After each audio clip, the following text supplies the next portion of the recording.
आज हम जिनसे बात करेंगे ये वो शख्स हैं जिनकी शुरुआत वायरल शब्द से हुई।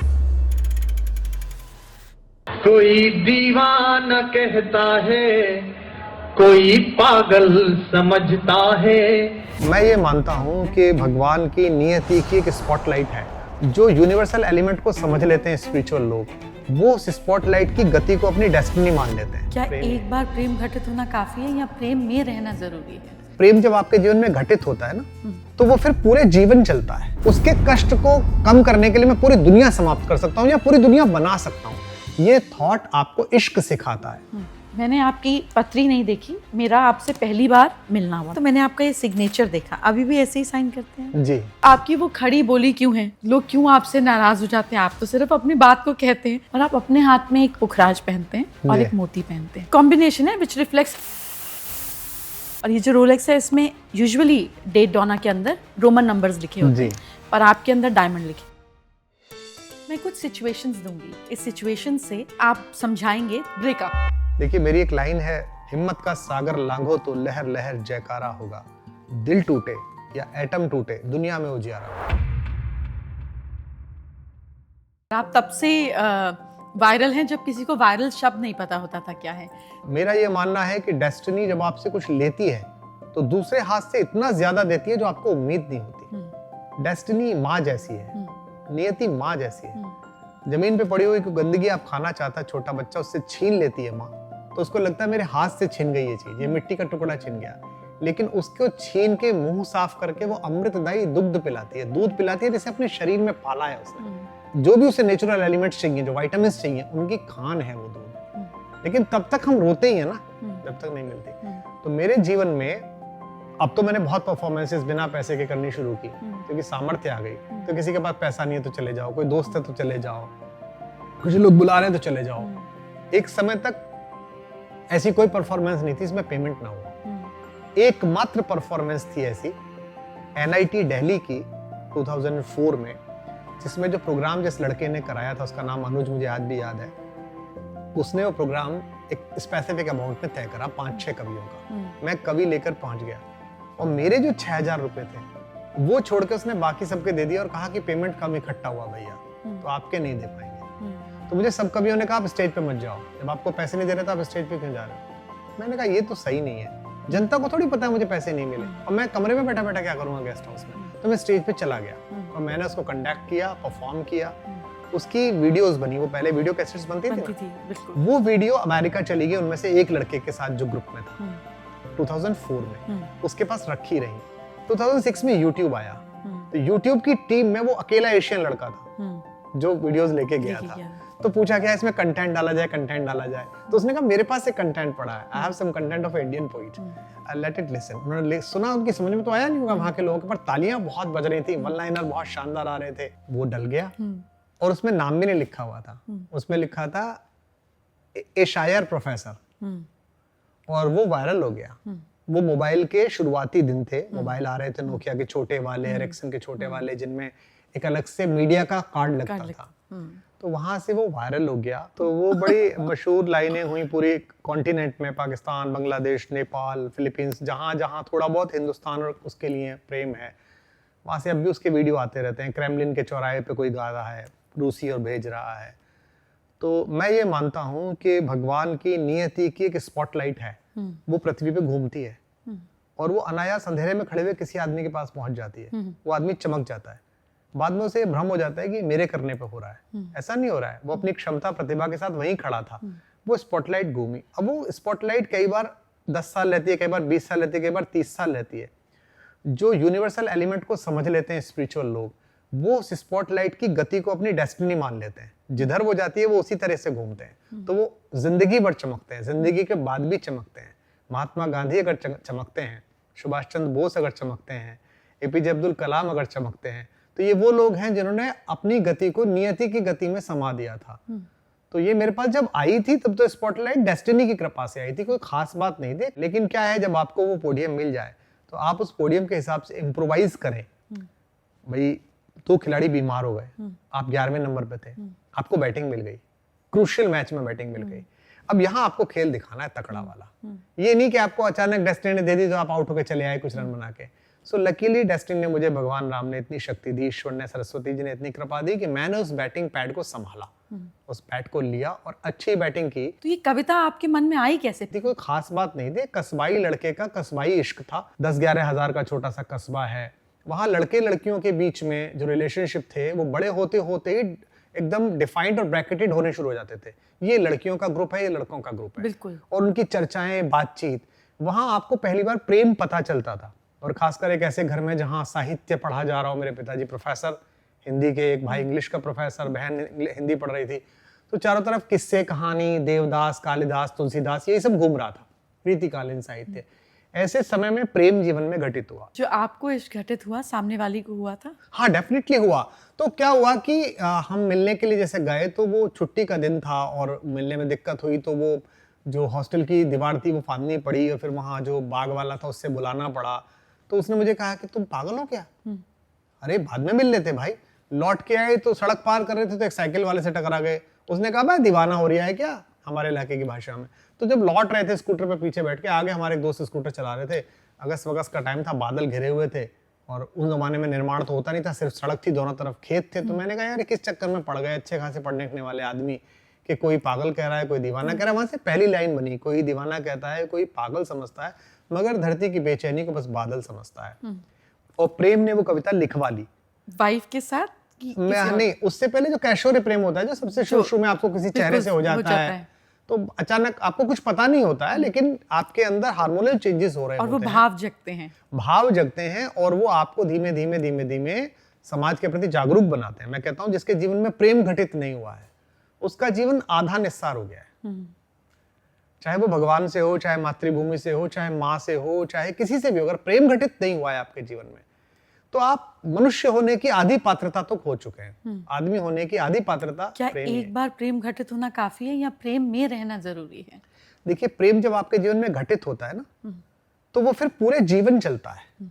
हमारे एक कवि थे भारत भूषण जी, उन्होंने उम्र के 80वें दशक में, 8वें दशक में एक गीत लिखा। उसमें एक लाइन थी, कुछ आंसू बन गिर जाएंगे, कुछ दर्द चिता तक जाएंगे, उनमें ही कोई दर्द तुम्हारा भी होगा। एट द एज ऑफ 80, जब आप अपने बच्चों की शादियां कर चुके हैं, पोतों की शादियां कर चुके हैं, तब आपको वो याद आ रहा है। तो जब आप प्रेम किसी से करते हैं, तो सबसे पहला आपको जो चीज सिखाता है प्रेम, वो सिखाता है सेल्फलेसनेस, कि मैं नहीं हूं, ये भी है। जो योग के 8 नियम हैं, यम, नियम, आसन, प्राणायाम, प्रत्याहार, ध्यान, धारणा, समाधि, उनमें सबसे पहला जो यम है, सिंकिंग विद द यूनिवर्स। आप और मैं यहां बैठे हैं, अभी एक गिलास पानी है और प्यास दोनों को एक गिलास पानी की लगी है, तो ये सोचना कि नहीं पहले जय पी लें, कोई दिक्कत नहीं है, मैं देख लूंगा, ये यम है।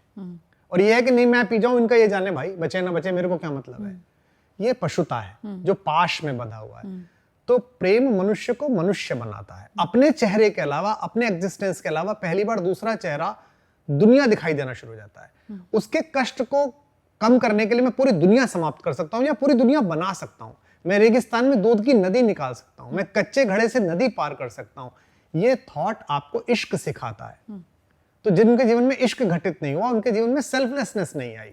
जब मैं हनुमान चालीसा पढ़ती थी, अभी भी पढ़ती हूँ, तो उसमें अष्ट सिद्धि नवनिधि के दाता आती है शब्द, और मैं बड़ा चैलेंजिंग भक्त हूँ। मतलब मेरा प्रेम जो है वो, मैं नहीं सोचती कि ईश्वर आपसे क्या बोलते हैं, टेस्ट लेता है। मुझे लगता है कि भक्ति टेस्ट लेता है कि आप ये करके दिखाओ, आप मेरी माँ को ठीक करो, है ना। हम ही टेस्ट लेते हैं, वो क्या टेस्ट लेंगे, माँ बाप क्या टेस्ट ले सकते हैं।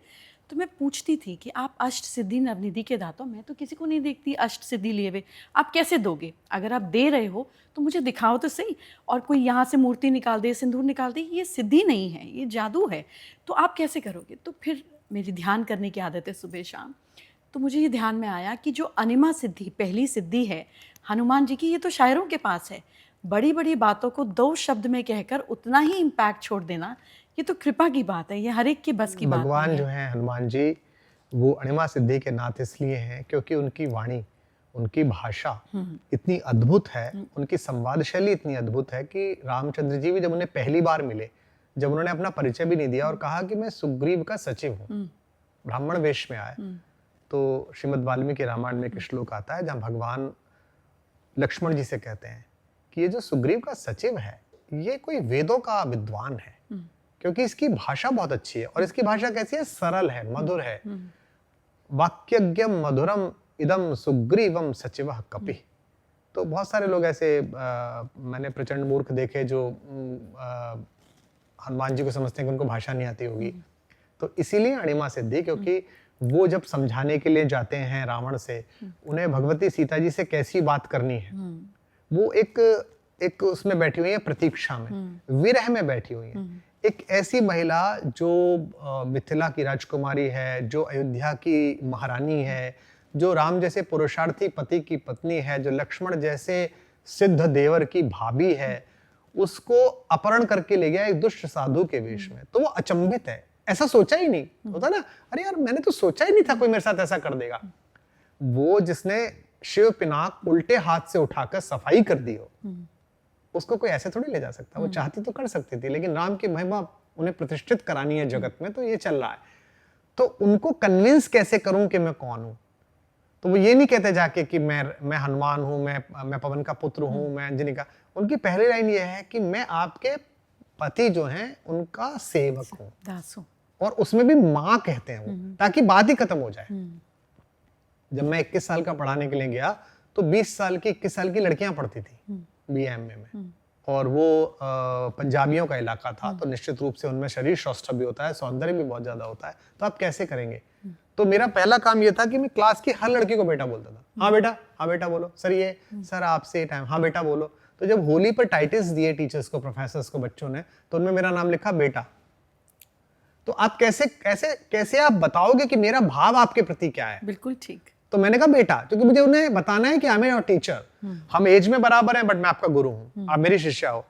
तो हनुमान जी शक्तिशाली हैं, और उसके बाद भगवती से कह रहे हैं, राम दूत मैं मात जानकी, हे माता मैं राम का दूत हूँ। और कसम भी उनके पति की खा रहे हैं, सत्य शपथ करुणा निधान की, और मैं उनकी कसम खा के कह रहा हूँ। तो इसीलिए अणिमा सिद्धि के स्वामी है वो। तो इसलिए घर चलाना तो मुश्किल नहीं था, पर आज मैं चाहती हूँ, क्योंकि आपने कहा मैं कभी कभी सोशल मीडिया पे जाकर देखता हूँ कि लोग क्या कह रहे हैं, लोगों की क्या विचार है। तो सोशल मीडिया को आपने कंपेयर किया शीशे वाली अंगूठी RC से। आपने कभी बल्ले से लगकर जाती हुई बॉल देखी है जिसे कैच करने का समय आता है? बहुत सामान्य कैच भी बहुत कुशल फील्डर से छूट जाती है, और वो कहता है ये तो बिल्कुल, हमारे यहाँ मैं क्रिकेट खेलता था, उसे कहते थे लड्डू कैच था, और वो छूट गया। और कई बार बहुत मुश्किल कैच जो हो ही नहीं सकता है, उसे अविश्वसनीय तरीके से एक आदमी झोंक के पकड़ लेता है। ये सामने वाले की तात्कालिक रिसेप्टेबिलिटी पर है। शुद्ध हिंदी में कहूं तो तात्कालिक ग्राह्यता, उसकी जो उस वक्त की रिसेप्टेबिलिटी, वो बीवी से लड़के बैठा है, प्रसन्न होकर बैठा है, उसको गर्लफ्रेंड का मैसेज आया है या नहीं आया है, ये ब्रेकअप हो गया है, उसका नुकसान हो गया है, उसको तो चाटे पड़े हैं, उसकी गाड़ी टूट गई है, उसका कुत्ता घर में पॉटी कर गया है, उसके ऊपर से कुछ झर गया है, या वो बहुत खुश है, उसके हिसाब से वो आपको देख रहा है और उसके हिसाब से रिएक्ट कर रहा है। वो रिएक्ट पहले भी करना चाहता था, पर पहले उसके पास ये आजादी नहीं थी, कीपैड नहीं था। पहले वो बैठा हुआ था घर में, लेकिन बोलता नहीं था। तो हमारे यहाँ राजस्थान में राजवंशियों में भी और उसमें भी एक अंगूठी होती है, आपकी अंगूठियां बहुत सुंदर है, एक RC अंगूठी होती है। जी मेरे पास वो भी है। हाँ होगी डेफिनेटली। तो वो उसको अंगूठे में पहना जाता है अंगूठी की बजाय, और उसमें क्या होता है, चारों तरफ एक शीशा लगा होता है और उस पर डायमंड्स लगे होते हैं। वो इसलिए होता था दुल्हनों के पास कि घूंघट की प्रथा थी, अवगुंठन था, और वो भी इसलिए था क्योंकि आक्रांता आए थे, बिल्कुल उनसे सौंदर्य बचाना था, उनसे बेटियां बचानी थी, कोई और हल नहीं था। कोई हल नहीं था, वरना भारत में तो कभी घूंघट था ही नहीं। सारी देवी अपने पतियों के पास एक कंचुकी पहन के खड़ी हुई है अकेली, कोई पूछने वाला नहीं है। वो आए थे लंपट बैठ के ऊंट की पीठ पे, और उनको आदत ही थी कि दूसरे को नुकसान पहुंचाने तो पहले उसकी आस्था को खंडित करो, फिर उसके घर की मर्यादा को खंडित करो। उनके DNA में, उनके खानदान में, उनके खून में था आक्रमणकारियों के, तो उन्होंने ऐसा करा। तो इसलिए करा भाई अब बच्चियों को सुरक्षित रखो, महिलाओं को सुरक्षित रखो। तो वो RC का आविष्कार हुआ। कहते ना हाथ कंगन को RC क्या, पढ़े लिखे को फारसी क्या। उस RC में क्या होता था कि वो जो दुल्हन होती थी, वो जो बहन होती थी, जो बिटिया होती थी, वो स्वयं को देख लेती थी कि मैं कैसी लग रही हूँ। वो उसको घुमा के ये भी देख लेती थी कि सामने कौन कौन बैठा हुआ है। वो इधर घुमा के देख लेती कौन बैठा हुआ है, इधर घुमा के देख लेती थी। तो सोशल मीडिया सिर्फ RC है। वो हाथ का जो मोबाइल आपका है वो RC है, आपका सौंदर्य नहीं है, वो आपका घूंघट नहीं है, वो आपकी तेजस्विता नहीं है, वो आपके अंदर का माता पद्मिनी का जो शौर्य है, जो उनका संकल्प का बल है, वो नहीं है। वो हमारी माँ मीरा जैसा जो उनके अंदर आवेग है कृष्ण भक्ति का, समर्पण का, वो नहीं है। सोशल मीडिया सिर्फ RC है। वो कई बार टेढ़ी है तो लोगों के चेहरे लंबे दिख रहे हैं, कई बार सीधी सामने तो अच्छी दिख रही है, तो यदा कदा उस आरसी को घुमा के देख लेना चाहिए, इससे अतिरिक्त उसकी कोई औकात नहीं है। मैं कुछ सिचुएशंस दूंगी, इस सिचुएशन से आपको लगभग 1 से 1.5 मिनट 90 सेकेंड रीलेबल कंटेंट में आप समझाएंगे थ्रू गीता या रामचरितमानस कि ये सिचुएशन है और देखो प्रभु ने ये कहा या ईश्वर ने ये कहा या ये समझाने की कोशिश कर सकता हूँ। ट्राई करते हैं। ब्रेकअप। देखिए ब्रेकअप क्या है कि एक लंबे चलते हुए संबंध का टूट जाना है। अब उस संबंध में अगर कटुता रह जाए, ईर्ष्या रह जाए तो आदमी कर्ण हो जाता है। एक संबंध टूटा है माँ से बचपन से, और ये संबंध पता चल गया युद्ध से पहले, कृष्ण ने बता दिया है कि एक दूसरी माँ भी है, ऐसी है, और मिलने के लिए कुंतियां आई हैं, तो पूछते हैं कर्ण कि कौन आया है, तो कहती है बेटा मैं आई हूं। तो कर्ण पूछते हैं कि नहीं, महारानी आई है कि माँ आई है, तो वो कहती है माँ आई है। तो फिर वो मांगती है, तो फिर कर्ण फिर दोबारा कहता है अच्छा महारानी माँ का रूप देके आई है, यानी कि नाराजगी बची हुई है। ब्रेकअप को आप ऐसे देखिएगा जैसे आप ट्रेन में जाते हैं और आपके साथ एक बहुत खूबसूरत चेहरा सफर कर रहा होता है, कुछ अच्छे लोग सफर कर रहे होते हैं जिनके साथ आप ताश खेल रहे होते हैं, रतलाम आ जाता है, वो उतर जाते हैं, आपको बंबई तक जाना है, तो ना आपने गाली देते हैं, आप में हारे थे, अभी आपने नाराजगी जाहिर की थी एक दूसरे से, ना आप ये अनुभव करते हैं कि अब इनका मैं बिगाड़ के आऊंगा। एक स्टेशन है, चेन खींच के कोई उतर गया है, थैंक यू वेरी मच, आगे की यात्रा में देखिए कौन लोग चल रहे हैं, और कोशिश कीजिए कि उसकी नाराजगी से, होती है स्वाभाविक है, मुझे भी रही है, होती है, उस नाराजगी से जल्दी निकलिए, क्योंकि जीवन बहुत छोटा है और जीवन बड़ा असंभावनाओं से भरा हुआ है। क्या पहला प्रेम जैसा होता है दूसरा तीसरा चौथा वैसा हो पाता है? प्रेम प्रेम होता है, पहला दूसरा तीसरा नहीं होता है। नहीं, प्रेम प्रेम होता है। जिनको प्रेम होता है, देखिए मेरी एक लाइन है कि हिम्मत का सागर लांघो तो लहर लहर जयकारा होगा, हिम्मत का सागर लांघो तो लहर लहर जयकारा होगा, दिल टूटे या एटम टूटे दुनिया में उजियारा होगा। टूटन सदा उजाला पैदा करती है। जो लोग टूटन से बचते हैं वो बड़े खराब लोग हैं। माँ से बच्चा टूटता है तो जीवन शुरू होता है, नीचे बीज पड़ा हुआ अपना खोल को टूटता है तो वृक्ष शुरू होता है, आकाश से बादल टूटता है तो पानी शुरू होती है, सूर्य से पृथ्वी टूटती है तो जीवन शुरू होता है। जब भी कोई चीज टूटेगी तो नई चीज शुरू होगी। टूटने का मतलब ये है नई चीज शुरू होना, समाप्त तो होना नहीं है। तो प्रेम होता है। आपको अगर प्रेम हुआ है शुरू से तो आपको जीवन भर प्रेम रहेगा, लोगों से प्रेम रहेगा, प्रकृति से प्रेम रहेगा, संकल्पों से प्रेम रहेगा, आपको अपने घर के पालतू कुत्ते से प्रेम रहेगा, आपको गली के कुत्ते से प्रेम रहेगा। तो जो लोग कहते हैं, मेरे को बहुत लोग सोशल मीडिया पे जो भेजते हैं, मेरी टीम बताती रहती है, मैं भी कई बार देखता हूँ, सर मेरा प्रेम सफल नहीं हुआ, तो मैं कहता हूँ ये वाक्य विरोधाभास से भरा हुआ है। प्रेम हो गया यही सफलता है। उनकी पूछो जिनको हुआ ही नहीं है। ऐसे मेरे कई दोस्त हैं जो कहते हैं यार क्या होता क्या है उसमें, अब तुमको हुआ नहीं है भाई, तुम्हें क्या बताऊं क्या होता है। ये ऐसा है जैसे किसने कभी मीठा नहीं खाया और बोले स्वाद मीठा कैसे होता है, उसको क्या पता मीठा क्या होता है, नहीं समझा सकते, नहीं समझा सकते। तो प्रेम तो होता है जैसे, या नहीं होता है। जिनको होता है फिर वो सदा प्रेम से भरे हुए रहते हैं। कृष्ण के जीवन में प्रेम घटित हो गया है, तो बांसुरी बजाते हुए अंतिम समय में भी उनके पैर की मणि को मृग की आंख समझकर, हिरन समझकर जिसने तीर मारा है, उस वधिक के प्रति भी वो गुस्से से भरे हुए नहीं है। वे सर्व सामर्थ्यवान शरसंधान करने वाले हैं। उन्होंने तीर लगने के बाद ये नहीं किया कि अरे कौन है, मैं अपना तीर उठा के उसे मारता हूं, क्योंकि कृष्ण प्रेम से भरे हुए हैं, आनंद से भरे हुए हैं। उनको रुक्मणी से भी है, उनको सत्यभामा से भी है, उनको राधा से भी है, उनको ब्रज की गलियों से भी है, उनको कदम्ब से भी है, उनको अर्जुन से भी है, उनको पितामह भीष्म से भी है, उनको कुंती से भी है, उनको बांसुरी से भी है, उनको गायों से भी है। तो प्रकृति में जो जो है और उनको अपने छल से भी है। अगर वो रणछोड़ दास हैं, बीच मैदान से भाग गए हैं लड़ते हुए, तो उनको उस भागने से भी प्रेम है। वो कुंठित होकर नहीं भागे हैं, मुस्कुराते हुए भागे हैं, क्योंकि उन्हें पता है कि गुफा में मुचकुंद सोए हुए हैं, वहां जाकर अपना पीताम्बर उन पर डाल देना है और उनकी दृष्टि खुलेगी और ये मर जाएगा दैत्य। तो कृष्ण के जीवन में प्रेम घटित हुआ है, इसलिए कृष्ण आकर्षित करते हैं। कर्षयति इति कृष्ण, जो खींचे वो कृष्ण है। तो आपने ब्रेकअप को बहुत खूबसूरती से समझाया कि टूटने के बाद ही चीज़ बनती है, पनपती है। अब मुझे बताइए कि जो ये गुस्सा है, क्रोध है, इसको आप किस तरीके से जोड़ेंगे? दृष्टा भाव के साथ देखिए क्रोध को। क्रोध एक दृष्टा भाव है। देखिए क्या है कि एक बार एक असुर था, बलराम उससे लड़ने लगे, कोई चीटा सा था, बलराम उससे लड़ने लगे, वो बड़ा हो गया, फिर वो और बड़ा हो गया, फिर और बड़ा हो गया, तो बड़ा होता चला गया। किसी ने कृष्ण से कहा कि एक चींटा है, वो बड़ा होता चला जा रहा है, जितना उससे लड़ते हैं, जितना गुस्से से लड़ते हैं, वो और बड़ा हो जाता है।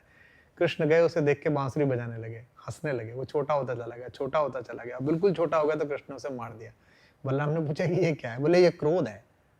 इसे जितना ज्यादा अपना रक्त पिलाओगे ये उतना बढ़ेगा, इसे जितना अपनी चेतना पिलाओगे ये उतना बढ़ेगा, जितना अपना ध्यान पिलाओगे ये उतना बढ़ेगा। तो क्रोध को कभी दृष्टा भाव के साथ देखिए, बाहर खड़े होके कि मैं किस बात पर क्रोधित था। इसीलिए सयाने लोग कहते हैं ना कि क्रोध में दस्तक गिनो, फिर दस्तक गिनो ना कम हो। दस्तक गिनो क्या है? इस क्रोध को अपनी चेतना का रक्त पिलाना बंद करिए, इससे संवाद करना बंद करिए। सात्विक क्रोध तो बहुत अच्छा है, कृष्ण को भी आया है 100 गाली के बाद, राम को भी आया है, लेकिन राम का क्रोध किसी के नुकसान करने का नहीं है। समुद्र ने 3 दिन की उपासना के बाद रास्ता नहीं दिया तो भगवान को क्रोध आ गया। तो कैसा क्रोध आया कि लक्ष्मण बाण सरासर लाल, अरे लक्ष्मण जरा लियो बाण। ये माँ का क्रोध है। घर में 2 प्रकार के क्रोध होते हैं, हम मध्यम वर्गीय लोगों के, मैं फिर दोबारा कह रहा हूँ। पिता का क्रोध हमारे यहाँ कैसा होता था कि बस उसी समय 2 चापड़ 2 काल पे, जो मिले वो मारो, ये नहीं देख रहे बड़ा क्या है छोटा क्या है। माँ का क्रोध क्या है? वो 15 मिनट तक चप्पल ही ढूंढती रहती है, अरे लियो रे मेरी चप्पल ले। उसको मारना नहीं है, उसको डराना है।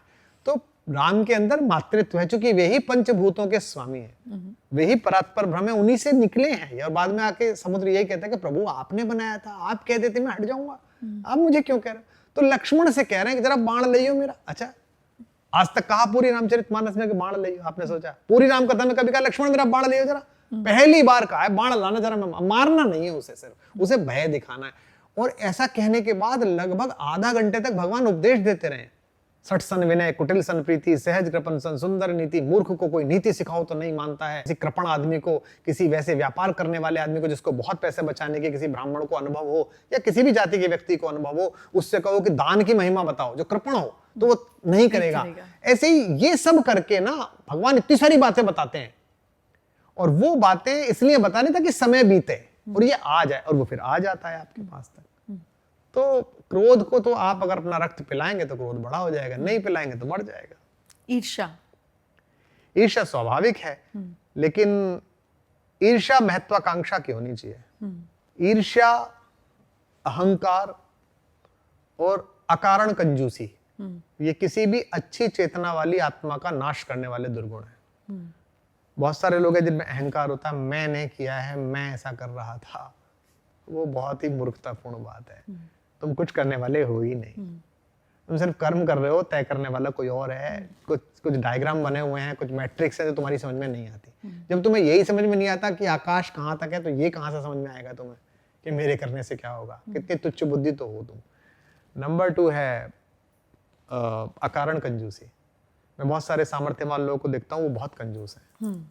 मुझे आश्चर्य होता है कि अपने जीवन की अंतिम सांस साफ दिख रही है, कुछ दिन बाद है, इसके बाद भी ये समायोजन में लगे हुए हैं कि मैं दे ना दूं, मैं कर ना दूं। ऐसे बहुत सारे मैं शक्तिशाली साधन संपन्न लोगों को जानता हूं जिनके घर में बहुत अधिक उपहार आते हैं और वो खत्म होकर सड़के जाते हैं, लेकिन वो बंटते नहीं है कभी भी दूसरों को। दिल और पैसे का कोई लेन देन नहीं है। कोई लेन देन नहीं है।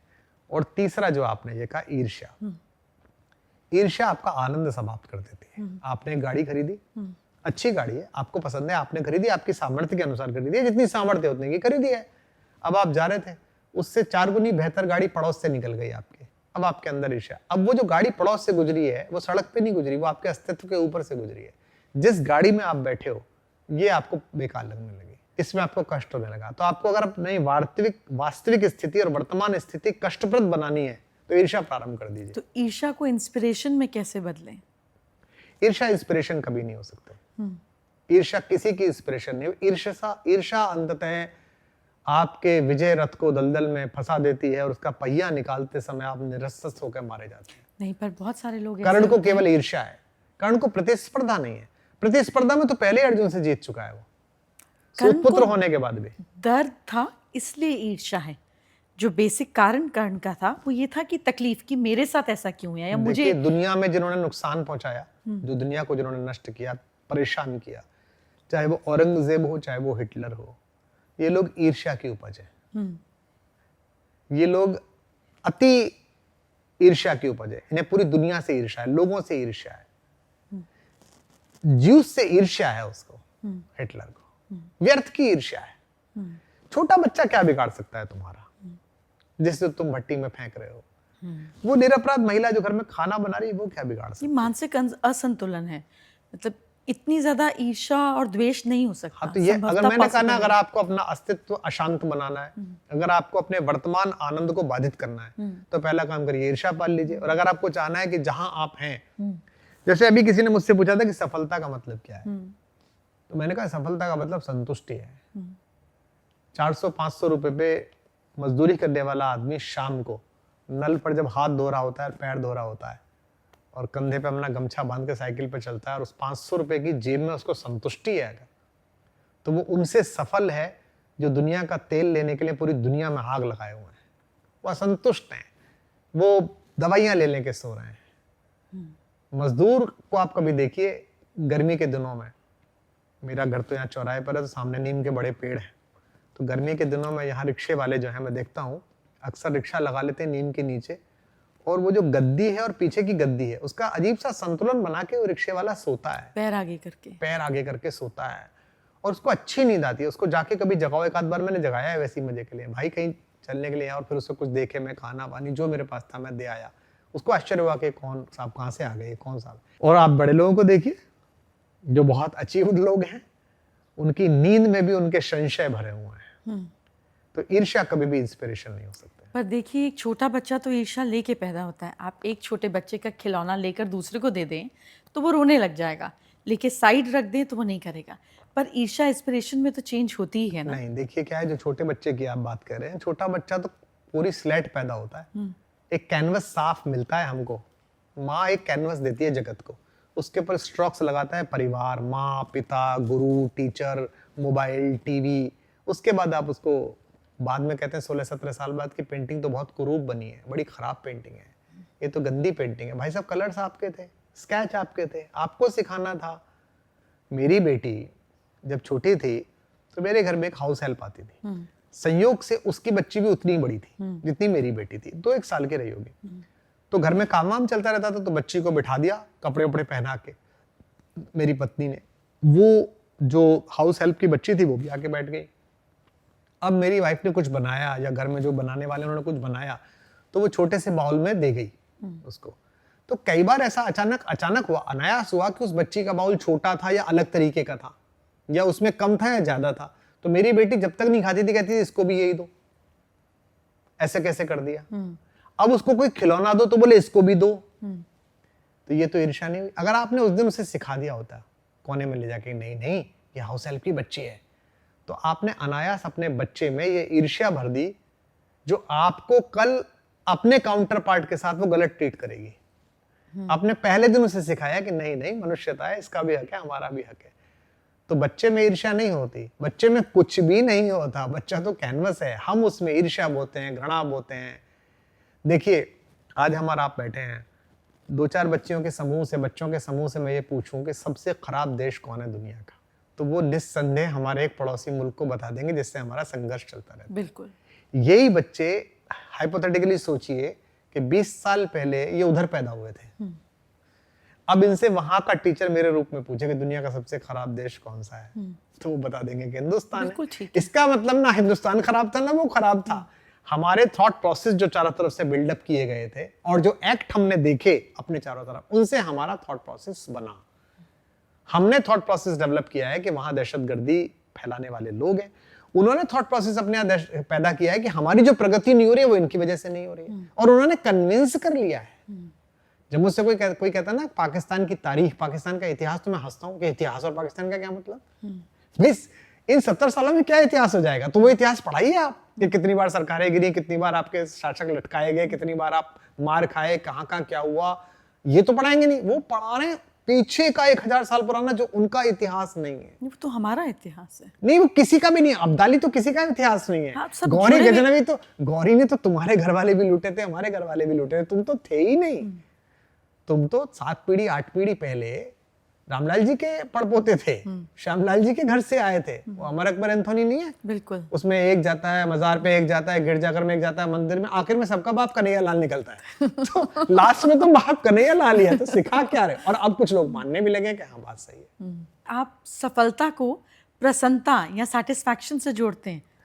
सफलता सेटिस्फैक्शन का ही नाम है। जब आवे संतोष धन सब धन धूरि समान, गौधन गजधन बाजधन और रतन धन खान, कुछ भी मिल जाए जब आवे संतोष धन, सब धन धोरी समान। जो संतोष है, जैसे मुझे याद है राजस्थान में मैं नौकरी कर रहा था, तो मैं एक बार जा रहा था कहीं, तो मेरे साथ कुछ प्रोफेसर्स थे, तो कीचड़ में सनी हुई एक भैंस पर एक लड़का बैठा हुआ था 12-13 साल का, हाथ में छोटी सी डंडी लिए हुए। भैंस भी कीचड़ में सनी हुई थी, उस लड़के के पैर भी कीचड़ में सने हुए थे, और उसने सिर्फ एक निक्कर पहन रखा था छोटा सा, ऊपर कुछ भी नहीं था, और तपती गर्मी में उसका पूरा शरीर काफी काला काला पड़ गया था।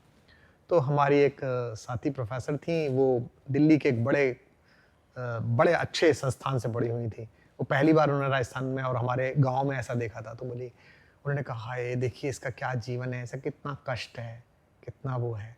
तो मैंने उनसे कहा कि जिस गाड़ी में आप बैठ के जा रही हो, इतने सारे मेकअप और इतना महंगा लेके, आप इतने सुख में नहीं, ज्यादा सुख में वो है, उसके जीवन में परमानंद बरस रहा है, वो जमीन से ऊपर भैंस के ऊपर चल रहा है, भैंस को चलाने का उसे काम मिला है। हाँ, इसे शिक्षा मिलनी चाहिए डेफिनेटली, पर आप ये मत कहो कि ये दुखी है, ये सुखी है। सुख साधन में नहीं है, सुख आपके अंदर है। पर सुख और सफलता अलग अलग भी तो हो सकते हैं और होते ही हैं। तो आप अपनी सफलता को अपना सुख अगर नहीं बनाते, तो फिर आप किसी भी सफलता में दुखी हैं। चेकोस्लोवाकिया पर कब्जा कर लिया आपने, ऑस्ट्रिया पे कब्जा कर लिया ये कह के मैं यहाँ पैदा हुआ था, आप दूसरी जगह भी घुस गए, लेकिन आपको चैन ही नहीं था। और देखिए हिटलर ने जो किया या आज जो कर रहा है ये अमेरिका वाला बुरे बाल वाला फूफा, आप देखिए कि ये हमारा शास्त्र पहले कह गया है कि संतुष्टा द्विजा नष्टा असंतुष्टा च महीपति। द्विज अगर पढ़ने लिखने वाला आदमी जो आप हैं, जो हम हैं, जाति से नहीं, जो भी पढ़ाई लिखाई करता है, रिसर्च करता है, थोड़ा जान, अगर वो संतुष्ट हो जाए तो नष्ट हो जाएगा। आपने डोनाल्ड ट्रंप की बात करी हमारे साथ बातचीत में, एंड यहाँ मैं आपकी किताब देख रही थी आपके घर पर, ये शुरू होने से पहले तो मैंने आपका ये सिग्नेचर देखा। अभी भी ऐसे ही साइन करते हैं? जी ठीक है, तो हम चर्चा करेंगे आपके signature compare with the person you love the most, भूरे बाल वाले फूफा और समझेंगे कि कैसे आपका सबकॉन्शियस माइंड, ये तो कोई नहीं सिखाता और ये बदलता है। 10 साल के थे तो कुछ अलग करते होंगे, फिर बोर्ड के समय पे कुछ और फिर पहले पासपोर्ट के समय पे कुछ और, अब कुछ ऐसा है। नहीं, ये लगभग पिछले 3 दशकों से यही सिग्नेचर ऐसे ही है। तो आपकी वो खड़ी बोली क्यों है? लोग क्यों आपसे नाराज हो जाते हैं? आप तो सिर्फ अपनी बात को कहते हैं, वो क्यों होता है वो मुझसे समझेंगे। बट पहले मैं उनके सिग्नेचर दिखाती हूँ जिनको आप पसंद करते हैं, क्योंकि आपका इस विद्या में रुचि बढ़ेगी और मजा आएगा आपको। ये भूरे बाल वाले फूफा के सिग्नेचर हैं। दिन में सिग्नेचर नहीं है, ये तो ऐसा है जैसे इंक में कोई चींटी छोड़ के उसको कागज पे छोड़ दिया गया है। आप देखिए ये एक चींटे को परेशान किया गया। हाँ। हो सकता है चींटे के देश में भी तेल पैदा होता हो। हाँ। उसको काफी परेशान किया गया है, फिर उसे अपने हथियारों की स्याही में डुबोया गया है और फिर उसे कागज पे छोड़ के भगाया गया। उसके पीछे बयानों के तीर छोड़े गए। पर देखिए दिन में 100 से 200 बार एक प्रधानमंत्री को सिग्नेचर करने पड़ते हैं। अगर 300 बार कोई ऐसा सिग्नेचर करे तो ये उसका मानसिक संतुलन भी बताता है कि आप अप एंड डाउन बोल रहे हैं। नो वंडर 3 बार बैंकरप्सी। बट ये हमारा विषय नहीं है, विषय ये है आपका सिग्नेचर। जी देखिए आप अपने सिग्नेचर में कुछ इनके सिग्नेचर की तरह देख रहे हैं। नीचे आप ये जो तलवार डाल देते हैं कि मैं तो बोलूंगा, अच्छा लगे कान बंद करो, बुरा लगे तुम्हारी प्रॉब्लम है, मैंने बोल दिया मेरा काम खत्म। तो ये जो सिग्नेचर का एंड है ये इस तरीके से करता है। बहुत सारे लोग समझते होंगे कि आपने बहुत पैसा कमा लिया या बहुत पैसा कमाते हैं, ऐसा नहीं है। आता है और चला जाता है, क्योंकि सिग्नेचर बताता है कि आप अपने जीवन को एट द फ्रूटेस्ट और एट द बेस्टेस्ट वे जीना चाहते हैं। तो ऐसा नहीं है कि जोड़ कर समेट कर नहीं, कुछ नहीं है। हाँ, करेक्ट, वो ये बताता है, क्योंकि मैं पढ़ सकती हूँ। पर जो आपका पहला शब्द है सिग्नेचर का, आप देखिए इसमें आप एक गांठ लगाते हैं। ये वो लूप है जो हल्दीराम के लोगों में भी है, ये वो लूप है जो गणेश जी की कमर में भी होता है, जिसको हम पाश बोलते हैं। जो भी हैंडराइटिंग बनी ये टूल्स के जरिए बनी, आदमी टूल से ही तो समझ पाया कि कैसे लिखना है। तो पाश का काम क्या होता है कि मैंने निकाला और मैंने घुमाया और ये आपकी गर्दन में दिया और अब खींच लिया। तो जब किसी के सिग्नेचर में ये लूप होता है, खासतौर में पहले अक्षर में, तो ऐसे लोगों में मैग्नेटिक पर्सनैलिटी होती है। ऐसे लोग अडिक्टिव होते हैं। ऐसे लोगों से आप एक बार जुड़ जाएं तो आपको लगे यार एक बार दोबारा मिलना चाहिए, दिस इज़ नॉट इनफ। तो वो जो जैसे आप चाट खाते हैं तो फिर आपका मन नहीं भरता ना, आपका अगले संडे फिर मन कर जाएगा। तो वो जो ना भरने वाली क्वालिटी होती है वो इन लोगों के व्यक्तित्व में आ जाती है। अब यही आपके सिर्फ, हालांकि ये आपका बैंक का साइन नहीं है, ये आपके बैंक के साइन के लक्षण नहीं बताता, बट ये आपकी पर्सनालिटी है, क्योंकि आप अपनी बुक पर या अपने ऑटोग्राफ में इसको साइन करते हैं। लेकिन एडिक्शन किस चीज़ का? मैंने आपकी पत्री नहीं देखी, मेरा आपसे पहली बार मिलना हुआ। मैं इससे पहले कभी आपके साथ 1 to 1 नहीं मिली, ना आप मिले। और आप अपने हाथ में एक पुखराज पहनते हैं और जी। एक मोती पहनते हैं। ये कॉम्बिनेशन है विच रिफ्लेक्ट्स कि जिसने भी आपको सजेस्ट किया, आपको इसकी समझ हो या नहीं हो, हालांकि आपको इसकी समझ है, लेकिन अगर किसी को ना भी समझ में हो तो समझ में आता है कि ये 6 लगन की पॉसिबिलिटी हो सकती है और ये 2 प्लैनेट्स जो हैं वो फ्रूटफुल है। मोस्ट प्रोबेबली वृश्चिक लगन की कुंडली के लक्षण है। पर जो आपने जुपिटर पहना है इट मीन्स विजडम, एंड जो चंद्रमा पहना है it means flow of wisdom. तो जो एडिक्शन है ये फ्लो ऑफ विजडम का है। फिर आप जो घड़ी पहनते हैं, मैंने आपकी बाकी भी वीडियोस देखी तो मैंने देखा आप ज़्यादातर रोलेक्स ही पहनते हैं। और ये जो रोलेक्स है इसमें यूजुअली डेट डोना के अंदर रोमन नंबर्स लिखे होते हैं, पर आपके अंदर डायमंड लिखे हुए हैं। और आपने कुछ समय पहले ये घड़ी नहीं पहनी हुई थी, आपके पास डेट डोना वाली घड़ी भी है। ये मैंने आपके वीडियोस में देखी। देखिए, सुनने के साथ साथ मेरी आँख भी चलती है। जी। तो जब आप वो रोमन नंबर वाली घड़ी पहनते थे तो आपको नए लोगों से मिलना, नई विचारधारा को समझना अच्छा लगता था। आप कुछ करीब 1.5 साल से आप ये वाली घड़ी पहन रहे हैं। इससे ये बदलाव हुआ है कि आपके अंदर अपने साथ बैठने की संतुष्टि बहुत ज़्यादा बढ़ गई है। आप फालतू लोगों से मिलना पसंद नहीं करेंगे। लगेगा ये बेकार आदमी, इसको हटाओ, मुझे 10 मिनट भी नहीं देना, मुझे अकेले में छोड़ दो, मैं खुद सोचूंगा, देखूंगा। ये आपको अपने लिए इंट्रोस्पेक्टिव बना रही है। मतलब आप अगर अपने आप को भी देखेंगे तो आप कहेंगे इस बात को मैं ऐसे कह सकता था, इस बात पे मैं 10 सेकंड का और पॉज ले सकता था, इसको मैं यूँ देख सकता था, या मेरे पैरों की पोजीशन ऐसी होनी चाहिए। तो ये जो इंट्रोस्पेक्शन है, ये जो नंबर की जगह पे डायमंड है, ये वो काम करती है। ये इंसान को तराशती हैं और फिर कहती है कि नहीं बेटा, अब यहाँ पे पूरा नहीं हुआ, यहाँ से शुरुआत शुरू हुई है। So this beautiful journey of decoding you is what लोग people expect me from my podcast. जब आपने कहा मैंने देखा नहीं है तो मैंने कहा आपने अच्छा ही किया। मुझे लगता है कि उम्र जो है ना, आयु जो है, हमारे यहाँ एक बहुत बड़ा कवि हुआ है, आपको पढ़ना चाहिए, भर्तृहरि। राजा भर्तृहरि उज्जैनी के राजा थे, बड़े प्रतापी राजा थे।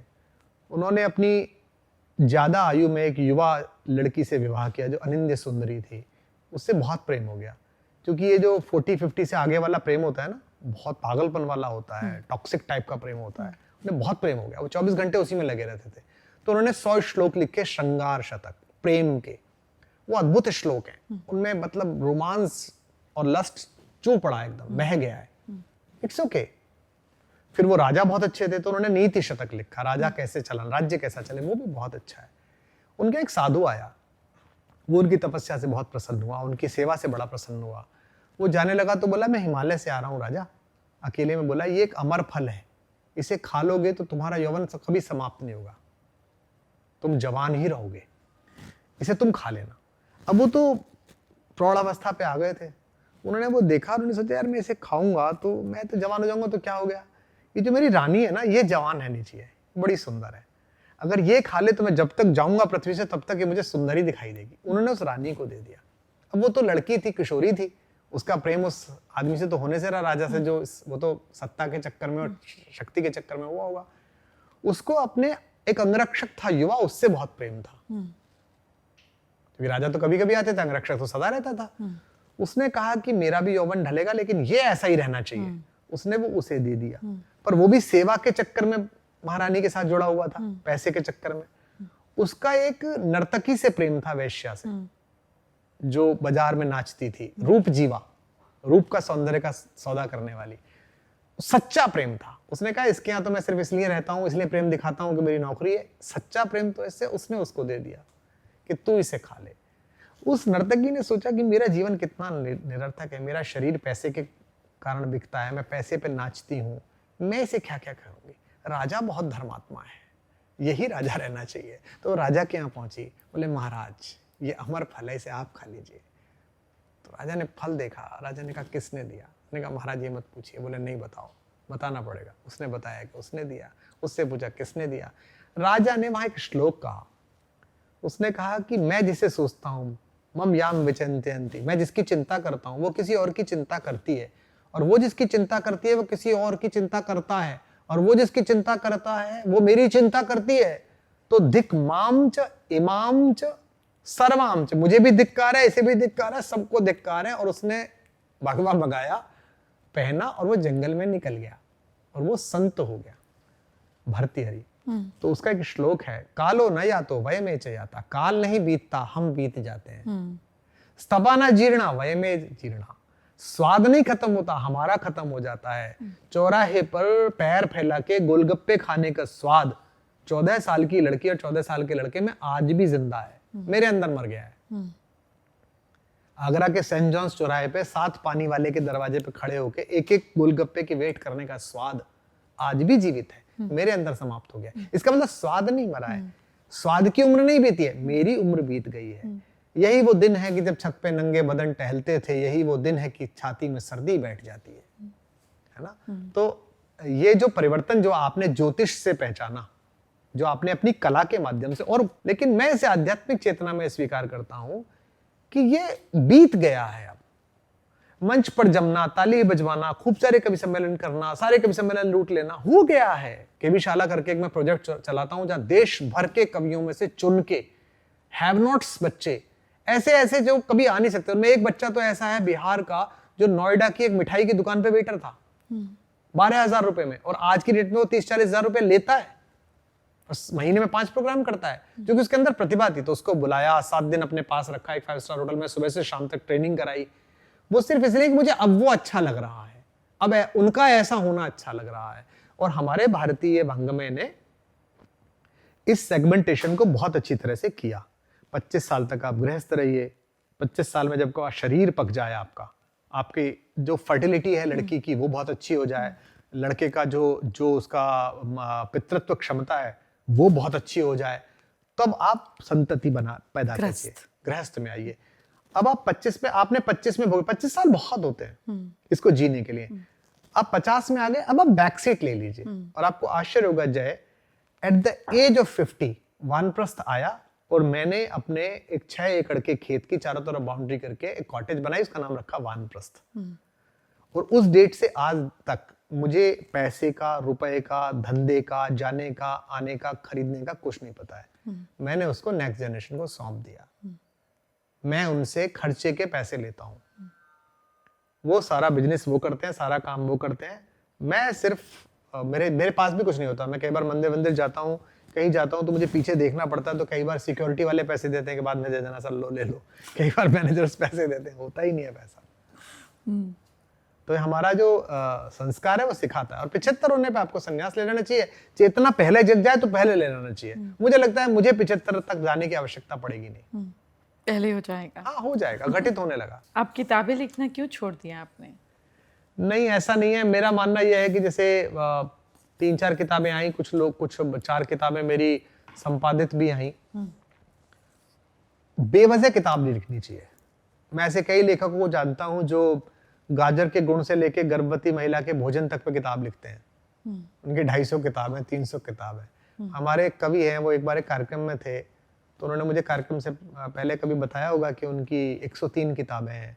तो मैंने उनके बारे में बोला कि अब इन कवि जी को सुनिए, इनकी 103 किताबें हैं। तो माइक पे बोले कि वो आपने बहुत अच्छा परिचय दिया, थोड़ा सा मैं इसमें संशोधन करना चाहता हूँ, मेरी 105 किताबें हो गई हैं। तो मैंने कहा जी मुझे कार्यक्रम शुरू होने से पहले का आंकड़ा पता था, इस बीच में आपने 2 और लिख दी होंगी तो मैं क्या करूं। तो मेरा कहना है कि जितने गीत हो रहे हैं, जितनी कविताएं हो रही हैं, उतना ही लिखें आप। व्यर्थ ना लिखें कि किताब हर साल चाहिए। प्रकाशक तो कहता है किताब लाओ 1 करोड़ ले लो, 2 करोड़ ले लो, 5 करोड़ ले लो। उस 5 करोड़ को ले तो लो, और उस 5 करोड़ के चक्कर में आप पूरा लिख के डाल दो। तो मेरी आलोचना करने वाले, मेरी निंदा करने वाले जो साहित्य जगत के कुछ लोग हैं, समीक्षक हैं और कुछ कवि ववि हैं, वो मेरी कविता में कमी नहीं निकालते हैं।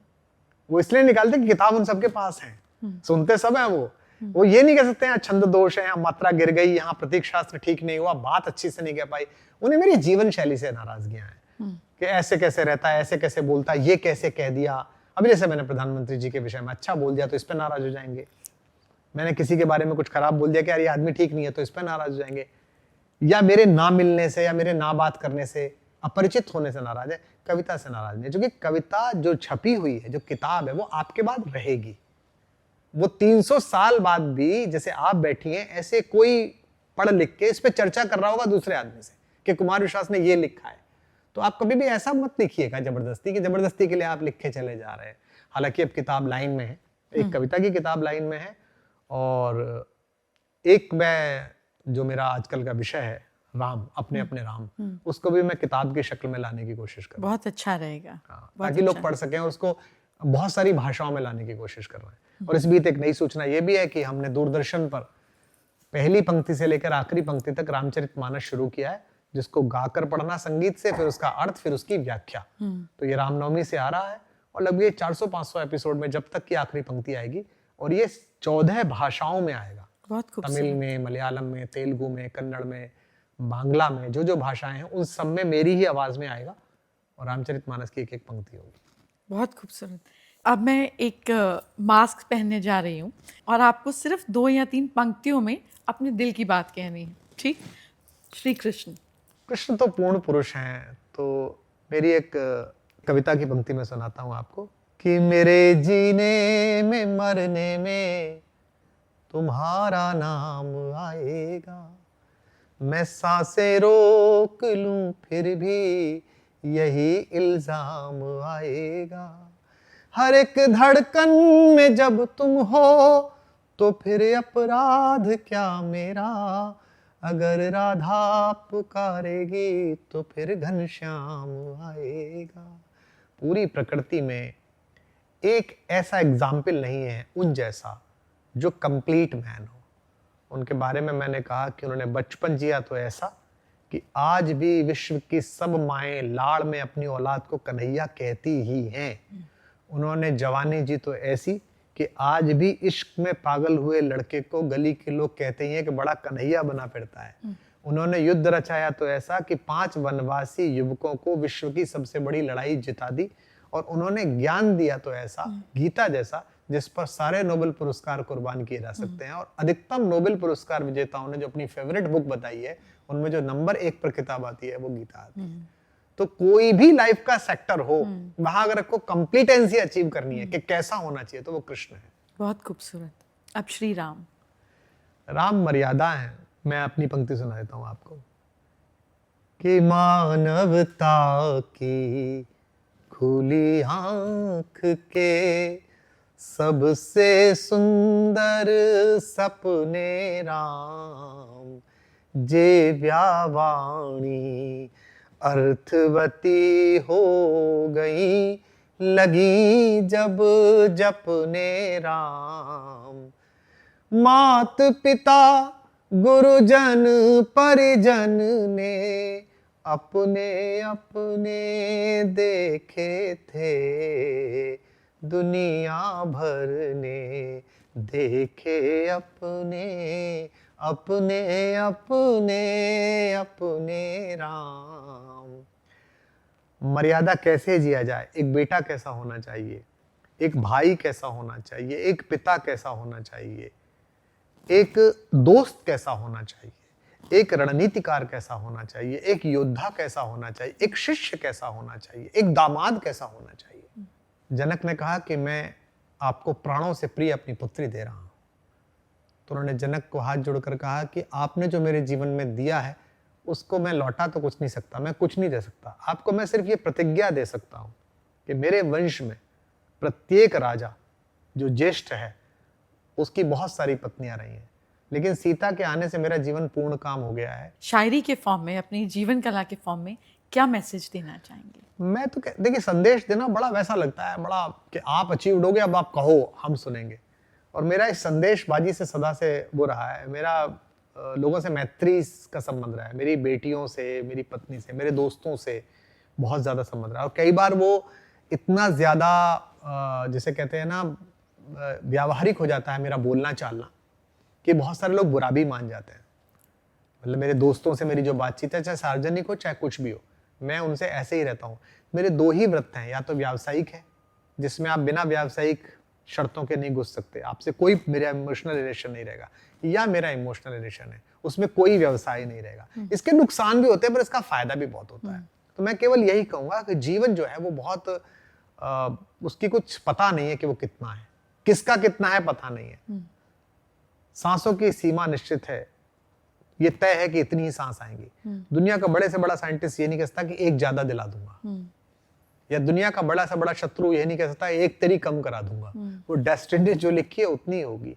तो कोशिश कीजिए कि सांसों की आखिरी सीमा तक पॉजिटिव बने रहें। दुनिया में खूबसूरत बहुत कुछ है, अच्छा बहुत कुछ है, उसके लिए साधन की आवश्यकता नहीं है। बादल बरसता है तो वो सेठ के घर पे भी बरसता है और खेत में भी बरसता है और बरसात आंगन में भी होती है किसी के भी।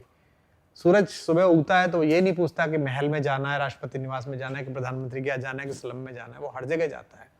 हवा चलती है तो वो हर जगह चलती है। तो जो प्रकृति ने दे रखा है, जो दुनिया ने दे रखा है, जो भी दे रखा है, उसका आनंद उठाइए, उसको प्रतिपल जीने की कोशिश कीजिए, अंदर से नकारात्मकता को निकालने की कोशिश कीजिए। मैं जानता हूँ आप परेशान हैं, मैं जानता हूँ आपको नौकरी नहीं मिली है, आपका प्रेम में प्रॉब्लम हो गई है, घर में समस्या है, वैवाहिक जीवन में समस्या है, बहुत सारी समस्याएं। समस्या सबके जीवन में। कौन ऐसा है जिसके जीवन में समस्या नहीं, और कौन ऐसा है जिसे इच्छा नहीं है? जिनको इच्छाहीन तुम लोग मानते हो साधु संतों को, उनकी भी इच्छा है। मैं आपके लिए एक छोटी सी भेंट लाई हूँ। वाह, ओहो, वो विश्वस्य मातरः, कितनी सुंदर हैं जी। और देखिए, शायद आपको पता भी होगा कि मेरा भी बड़ा सौभाग्य है कि मुझे गौ सेवा का अवसर मिलता है जी। मेरे केवी कुटीर पर अभी लगभग 30 के आसपास गौवंश हैं। अभी जब आप मुझसे बात कर रही हैं तो हफ्ते भर पहले हमारे यहाँ एक नया बालक आया है। तो हमारे यहाँ नाम रखना बड़ी समस्या होती है कि गौरा के लड़के का नाम क्या रखें, राधा के लड़के का नाम क्या रखें। राधा की पहली लड़की हुई तो धारा रख दिया, धारा के बाद क्या रखें, तो बड़ा असमंजस बना रहता है। पहली बार वो बच्चा हमारे यहाँ आया, स्वर्ण कपिला उसकी माँ है, और मैंने उसको देखा और उसका नाम उसने खुद ही बताया कि मेरा नाम क्या है। वो पूरा तो गेरुए कलर का है और उसके यहाँ पर एक सफेद तिलक बना हुआ है अपने आप, बेहद खूबसूरत। तो मैंने इसका नाम रख दो तिलक। तो अभी हमने उसकी अपनी सोशल मीडिया पे वो लगाई थी, मैं उससे बात कर रहा था, मैंने कहा आज से तुम्हारा नाम हुआ तिलक। तो ये हमारी गौशाला के लिए आप इतनी सुंदर गौ माता लाई है, इसके लिए बहुत आभार। हम भी आज आपको अपने केवी कुटीर के उत्पाद देंगे जी। हम वहाँ चावल पैदा करते हैं, अच्छा, सरसों पैदा करते हैं, घी इनकी कृपा से आता है, दूध इनकी कृपा से आता है, जौ, ज्वार, बाजरा, जई और सारे फल पैदा करते हैं। तेजपात भी होता है, काली मिर्च भी पैदा होती है। कोशिश है कि सब कुछ वहीं का खाया जाए। बहुत तो अच्छा। पिछले काफी समय से हमारा जो भोजन है वो कंप्लीटली वहीं से चल रहा है। नमक वगैरह थोड़ा, नमक तो पूरा देशी गुजरात का खा रहा है, तो ठीक है, होना भी चाहिए। हमने गुजरात का ही खा रहे हैं। बहुत बहुत धन्यवाद इसके लिए, बड़ी जी, कृपा। शुक्रिया। Thank you so much. बहुत धन्यवाद आपके दर्शकों के समय लिए भी और निकाला। आपकी प्रतिभा के लिए कि आपने एकदम बिल्कुल घड़ी से लेके और सिग्नेचर तक। कई बार नियति है ना, देखिए उनकी भी, उनकी सोच ऐसी है, कुछ ना कुछ लेकर आए हैं, दुनिया का लेकर जाना है। सब अपना नाम और बदनाम यहीं छोड़कर जाते हैं, तो ठीक है। बहुत धन्यवाद। जी, शुक्रिया।